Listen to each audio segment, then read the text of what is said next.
Albert Einstein का जन्म 14 मार्च 1879 को जर्मनी के उल्म शहर में हुआ था।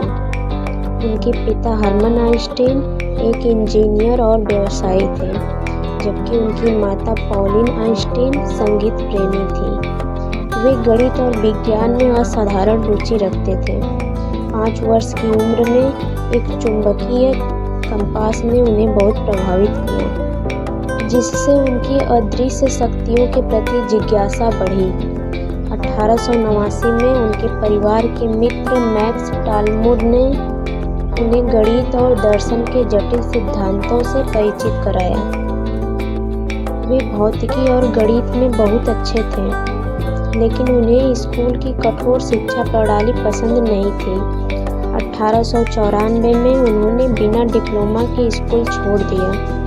1896 में आइंस्टीन ने Swiss federal polytechnic school Zurich में प्रवेश लिया। उन्होंने जर्मन नागरिकता छोड़ दी ताकि उन्हें सैन्य सेवा न करनी पड़े, और 1901 में स्विट्जरलैंड के नागरिक बन गए। भले ही वे एक प्रतिभाशाली छात्र थे, लेकिन वे औपचारिक शिक्षा प्रणाली से असंतुष्ट थे। वे कक्षाओं में कम जाते और स्व अध्ययन करते।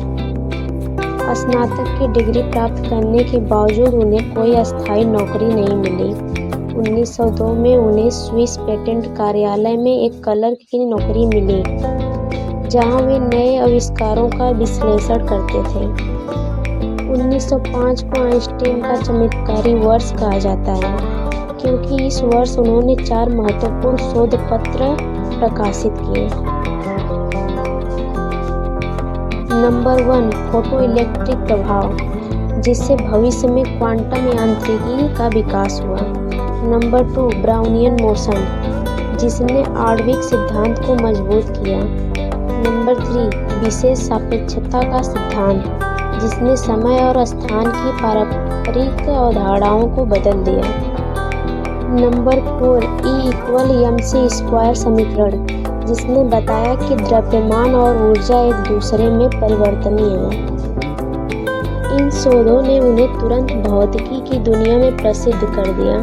1909 में उन्हें ज्यूरिख विश्वविद्यालय में प्रोफेसर नियुक्त किया गया। 1915 में उन्होंने सामान्य सापेक्षता का सिद्धांत प्रस्तुत किया, जिसने गुरुत्वाकर्षण की समझ को पूरी तरह बदल दिया। 1919 में जब खगोलविदों ने आइंस्टीन के सापेक्षता के सिद्धांत की पुष्टि की तो वे पूरी दुनिया में मशहूर हो गए। 1921 में उन्हें नोबेल पुरस्कार मिला, लेकिन यह विशेष सापेक्षता के लिए नहीं, बल्कि फोटोइलेक्ट्रिक प्रभाव की खोज के लिए दिया गया था। 1920 के दशक में आइंस्टीन एक वैश्विक हस्ती बन गए। वे वैज्ञानिक सम्मेलनों और व्याख्यानों के लिए दुनिया भर में यात्रा करने लगे। हालांकि जर्मनी में नाजी पार्टी के उदय के कारण उनका जीवन कठिन हो गया। चूँकि ये यहूदी थे, नाजियों ने उन्हें अपना दुश्मन मान लिया। 1933 में जब हिटलर सत्ता में आया तो आइंस्टीन ने जर्मनी छोड़ दिया और अमेरिका चले गए। आइंस्टीन ने अमेरिका के प्रिंसटन विश्वविद्यालय में एक शोध पद स्वीकार किया। उन्होंने कभी भी जर्मनी वापस न जाने का निर्णय लिया। द्वितीय विश्व युद्ध के दौरान उन्होंने अमेरिका के राष्ट्रपति फ्रैंकलिन डी रूजवेल्ट को एक पत्र लिखा, जिसमें उन्होंने बताया कि नाजी जर्मनी परमाणु बम बना सकता है। इस पत्र ने अमेरिकी सरकार को मैनहट्टन प्रोजेक्ट शुरू करने के लिए प्रेरित किया, जिसने पहला परमाणु बम विकसित किया। हालांकि जब 1945 में अमेरिका ने जापान के खिलाफ परमाणु बम गिराया तो आइंस्टीन बहुत दुखी हुए। उन्होंने शांति और निष्करण के लिए अभियान चलाया। युद्ध के बाद आइंस्टीन शांति और मानवाधिकारों के लिए सक्रिय रहे। उन्होंने यहूदियों के लिए इजराइल की स्थापना का समर्थन किया, लेकिन वे राजनीति में प्रत्यक्ष रूप से शामिल नहीं हुए। उन्होंने यूनिफाइड फील्ड थ्योरी पर काम करना जारी रखा, लेकिन इसे पूरा नहीं कर पाए।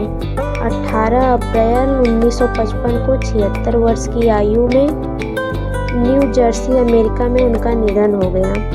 उनकी अंतिम इच्छा के अनुसार उनका दाह संस्कार कर दिया गया और उनकी राख को एक गुप्त स्थान पर विसर्जित कर दिया गया।